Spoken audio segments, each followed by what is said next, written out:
Hello, I'm here with three of our Latin teachers from the lower school, middle school, and upper school. And Latin is an essential part of Trinity's education, the classical education, and thought it would be great to have a conversation with you all just to remind ourselves why we do Latin and the benefits of this program. And it's one of the values that Trinity adds. And so I thank you all for your work in teaching Latin.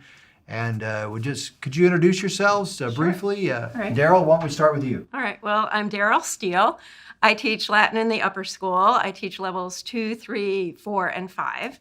And I have a background in Latin. I started studying Latin in 7th grade and fell in love with it and studied Latin at Dickinson College. I had an opportunity to study for a semester at the Intercollegiate Center for Classical Studies. And then I also got a master's in education in Latin at UNCG. Great. Sarah? I'm Sarah Brignoni. I teach in the middle school. I teach Latin at the level 1 level and also algebra. But I got into Latin also in middle school, where I continued my studies at UNC, where I got a degree in classics. And I just fell in love with how the language works, the structure, and how it really was a puzzle to just fit together. That's great. I'm Marie Pugh. I teach lower school Latin.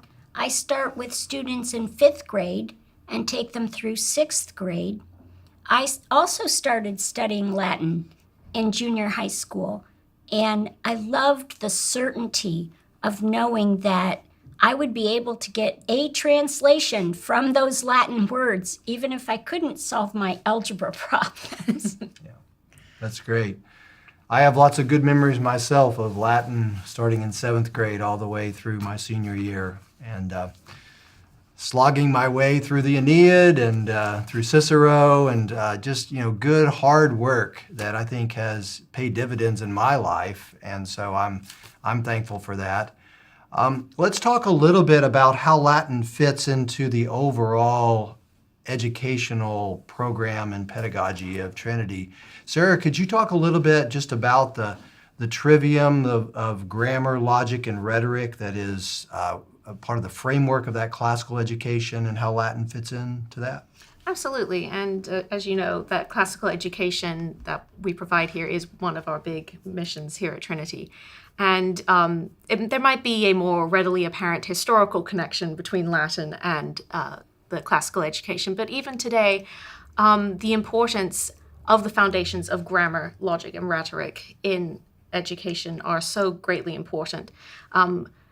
This is also known as the trivium, but it was considered the foundation of any education for any subject.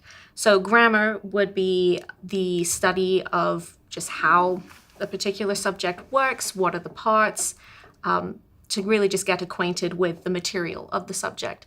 Logic would become the learning how the subject works, learning how it fits together and how to use it and manipulate it and study it and find any potential flaws. Rhetoric would be the more expressive side. You gain such a mastery of the subject that you can create and persuade people through argumentations or through whatever creative process, really manipulating the subject and making it your own. In Latin, starting in the lower school, for the grammar, they really get acquainted with and very familiar with as they go throughout their time at Trinity of how the language itself works. They memorize grammatical aspects, vocabulary terms. By the time they get to the middle school, they really start to piece together the language logically. They think, how does this grammar fit together? How can I use this language? How can I make it work? And especially with the emphasis of Latin on reading and writing, I think there is an ease in how learning and solving how this project, like how the language works. In the upper school, where they start reading original texts from authors such as Cicero, Caesar, Virgil, Catullus, Martial, just to name a few, they become very familiar with all of the literary devices and the rhetorical skills that these authors themselves employed in order to express themselves, to persuade, and to get their argument across. And students themselves, as they become increasingly familiar with these things, increase their own rhetorical skills and their own expression. Yeah, that's great. One of the things that we talk about the values of the trivium is that they are the tools of learning. That's in our mission statement, the classical tools of learning, and we believe that that grammar, logic, and rhetoric really teach students how to learn for themselves, how to think, and how to communicate. And Latin is just a microcosm of that, right? It's just that happens in every Latin lesson. Students are having to learn the language, to speak and understand the language. They're having to think and make distinctions, and so these are some of the great values, I think, of the language. Absolutely, and it isn't just limited to Latin, as you said. These are tools of learning that they can take and apply to other languages, especially in English, increasing their mastery of the grammar and speaking and writing English, but also in science and in history, and even in the arts. They can take these tools and apply them to really master their subjects. Yeah, that's great. I'd love to hear some of you talk about other values that you see in the Latin program. What do students gain from their Latin experience? Well, I think piggybacking on what Sarah just said, with students memorizing forms, because Latin is an inflected language, and that means that various words, nouns, pronouns, verbs, have different endings depending on how they're used. Which is very different than English. Yes, I mean, we have slight inflection in English, but this is on a large scale in Latin. So that requires a lot of memorization. And so that, because students are memorizing so much, they are actually developing that part of their brain.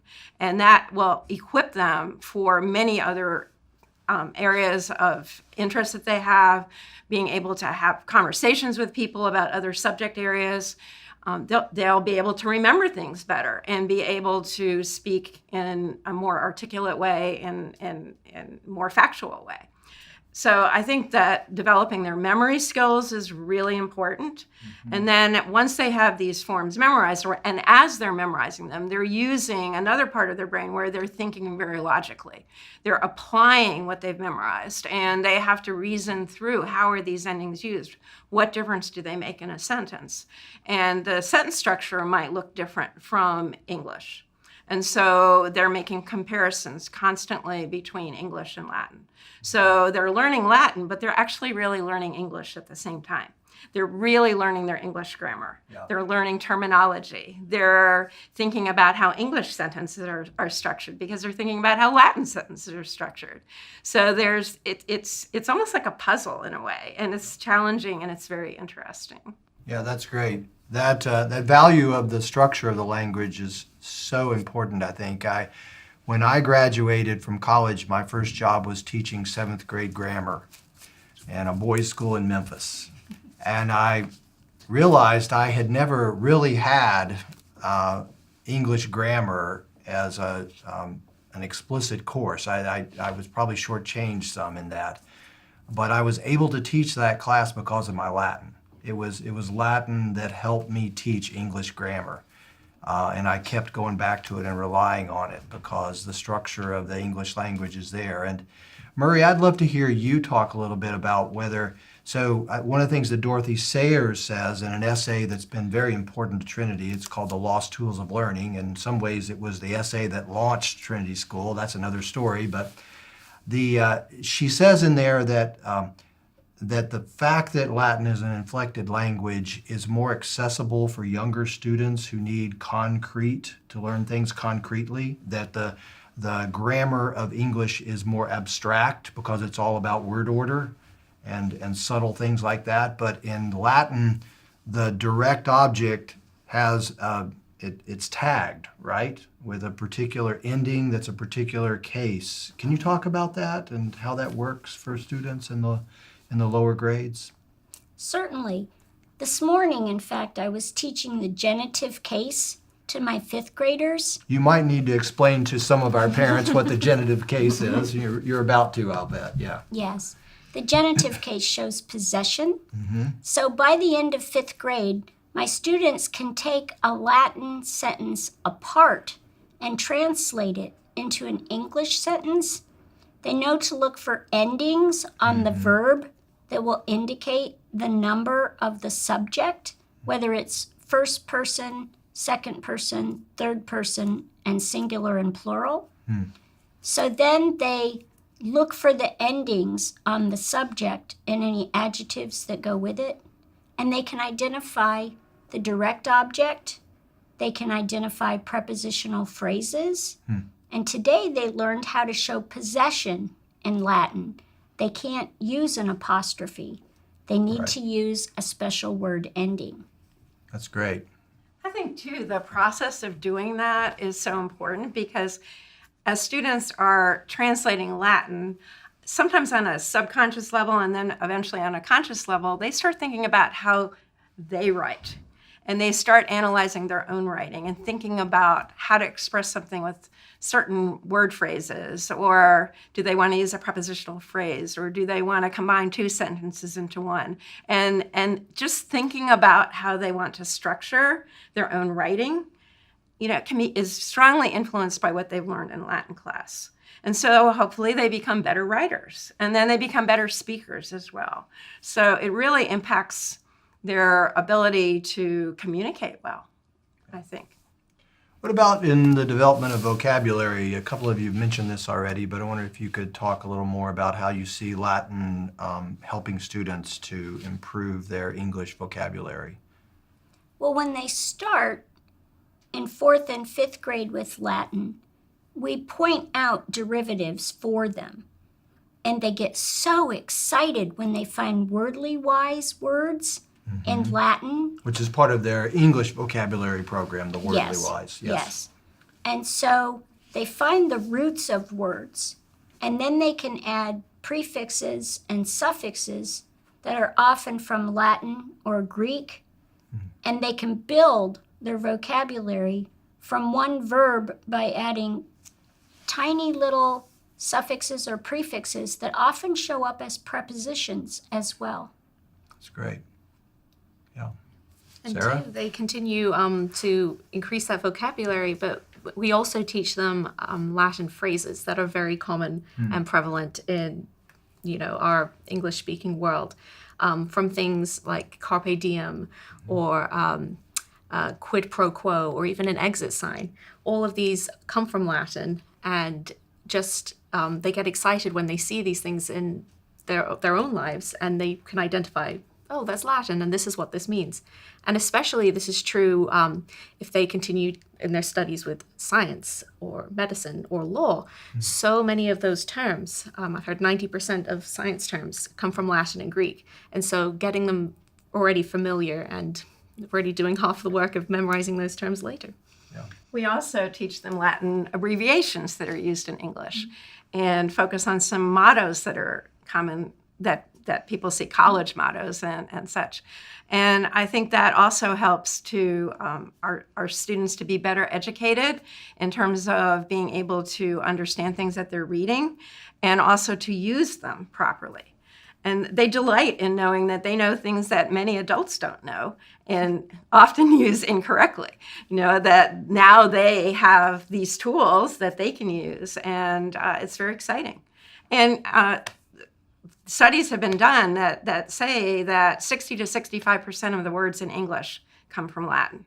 So having a strong foundation in Latin and knowing Latin vocabulary really helps students to have a better grasp of their own English vocabulary.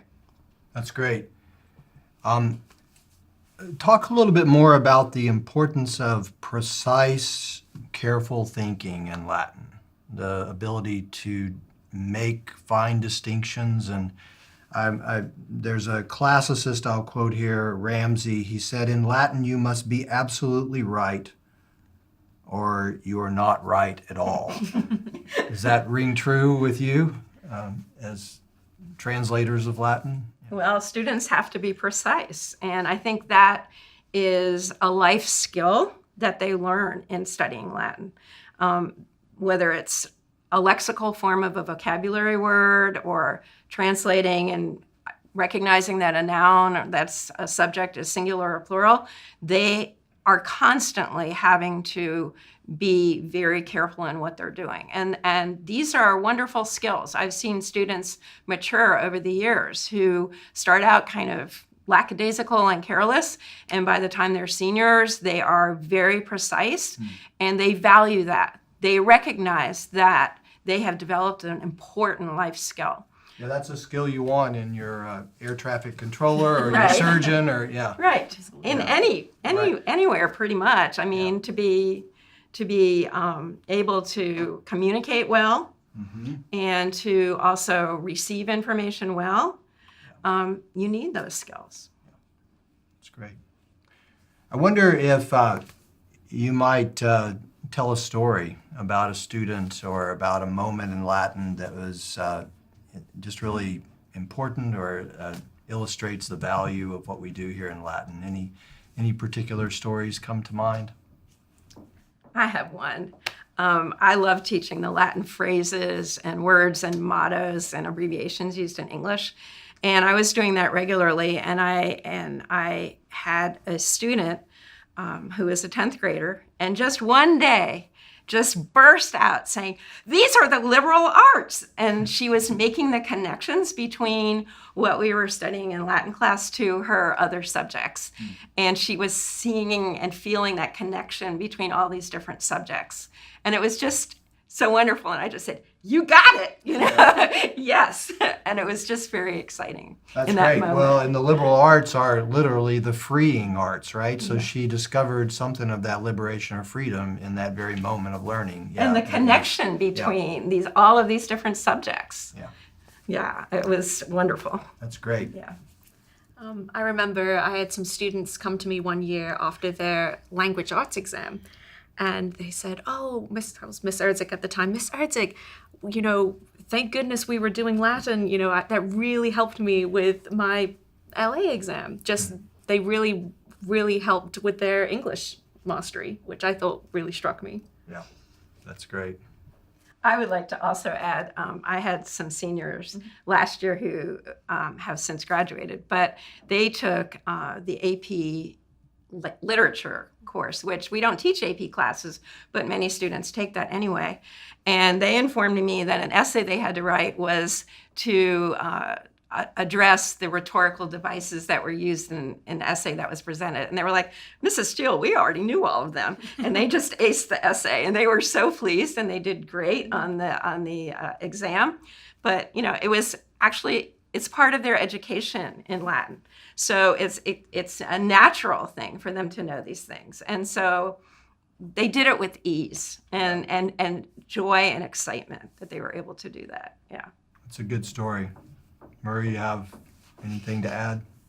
My students do little tiny computerized bites that they send to me that are called Latin moments. And they spend time outside of class looking for the use of Latin words or phrases in newspaper articles or magazine articles or something they run across in the larger world. And they've been very excited to find out that AM and PM actually had Latin meanings. They weren't just some strange thing that we stuck on there like after midday. So they were happy. And for them, being able to grasp their everyday world by the tale of Latin Yeah. helps them feel competent, and it enables them to negotiate the larger world Yeah. without feeling like because they're young they don't know things. Yeah. That's great. So before we go, I want to address probably some concerns that people have about Latin. I think Latin is, it's not a spoken language. So in an increasingly global world where students want to learn to speak a language, there's need to explain why we're teaching a language that isn't spoken. And in a world that is increasingly practical, Latin is, some of the things we've talked about here are theoretical. And I remember from my high school days, you're all going to kill me for reciting this one, but we in the I back think of I the know Latin what's class, coming here. Latin is a dead tongue. It's dead as it can be. It killed the ancient Romans, and now it's killing me. Yeah. So I wonder if you could talk a little bit about just the value of Latin in the face of the current cultural moment that we're in, and those practical concerns that people have. How do you think about that as Latin teachers?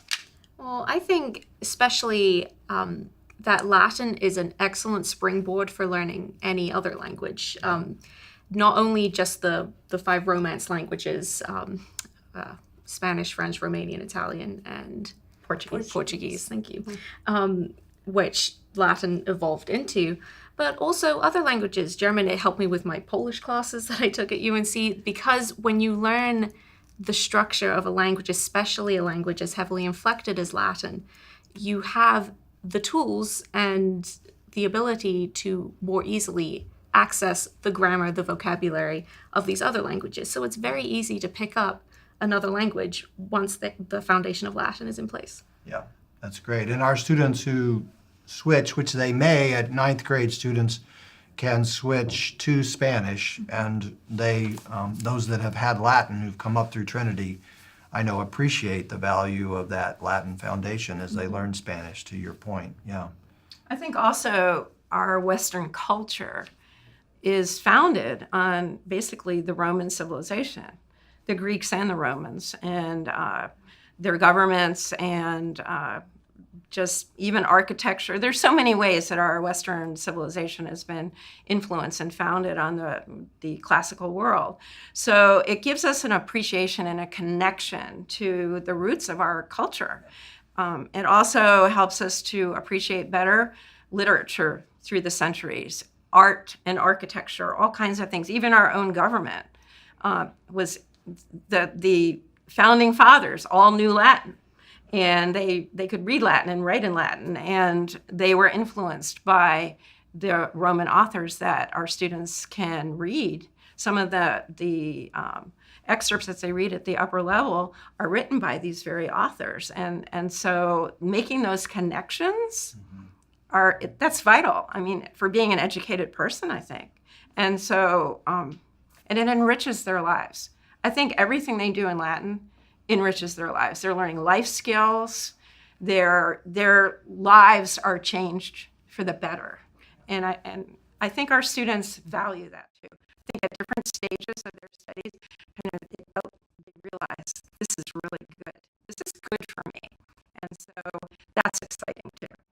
I think another practical reason that comes to mind in our current increasingly global society, I think Dorothy Sayers talks about this in her Lost Tools of Learning, how easy it is for people to be misled by propaganda and other, just information that is just so prevalent now. It's so easy for anything to be communicated via the internet, television, radio.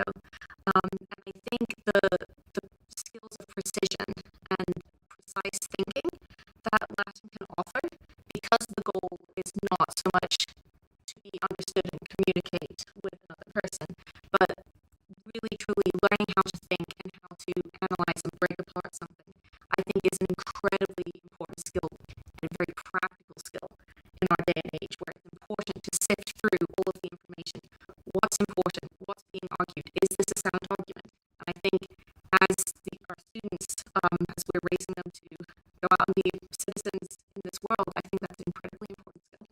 Yeah, that's a great point, Sarah. We talk about being a once and future school that looks backwards and forwards, and there's so much talk today about the 21st century skills, critical thinking being, one of the linchpins of that. And as we've talked about here, Latin develops those skills in such a wonderful way. So, yeah. Well, I want to thank you all for joining me today for this conversation. Thank you for all you do in teaching Latin and teaching our students Latin. And